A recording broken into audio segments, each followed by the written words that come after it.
We're talking to James Crane from the Kent County Council Community Wardens, and I know you wanted to cover Halloween and Bonfire Night, which in the whole scheme of things actually isn't that far off, really. So I'll start with Halloween first, seeing as that's the closest one to us. Some of your listeners may remember in previous years the Ireland Neighbourhood team from Sheppey Police Station have gone round with a decorated van, engaged with the youth, and basically in an attempt to reduce the number of antisocial behaviour calls. This has worked fairly well in previous years, and based on that they're going to be doing it again this year. So we're going around in the decorated mobile police van on Monday the 31st of October, and there will be a list of areas that they're going to be going to later on the time. This is just early days of planning at the moment. So I've got some guidelines for those of you who do wish to go trick-or-treating, and those are to always take an adult with you.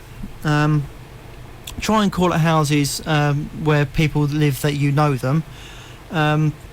If you do see a sign saying don't call there, then please respect that. Most importantly, don't throw eggs and flour at people or even property, as if you do that, then chances are you maybe seeing some of my other colleagues from the police.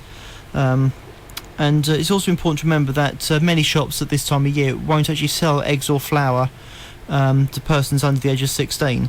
If any resident does wish to get hold of a no trick-or-treating sign, then I do have some up at the Lansdowne Police Office, or alternatively if you call the Sheppey Police Station, that's the Ireland Neighbourhood team, I'll be giving out the contact details at the end of the questions with Daniel, and basically ask your local PCSO or police officer to try and get some out to you.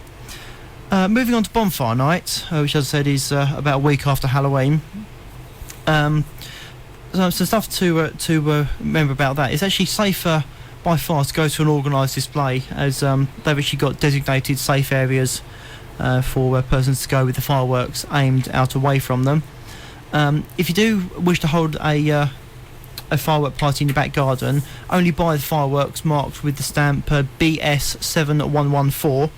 That's actually the marking to show that the fireworks have been graded appropriately. It's also important to remember that it's actually against the law to firstly sell fireworks to anyone under the age of 18. It's also an offence to be in possession of fireworks if you are under 18. It's an offence to own fireworks intended for a professional display. Saying that, there's about 5 different categories, ranging from indoor fireworks right up to the professional fireworks you see going off in London and the other major cities around the world on New Year's Day. It's also against the law to set off fireworks after 11 o'clock and before 7 o'clock in the morning, so that's 11 p.m. to 7 a.m, except on November the 5th, when it's extended to midnight, and the festivals of New Year's Eve, Diwali and the Chinese New Year, when this time is actually extended to 1 o'clock in the morning. For further information about the firework code, there's a website which is www.dti.gov.uk/fireworks. And going back to different stuff about fireworks, if they're actually used in a manner that can cause a nuisance, then you are actually liable for an £80 fine.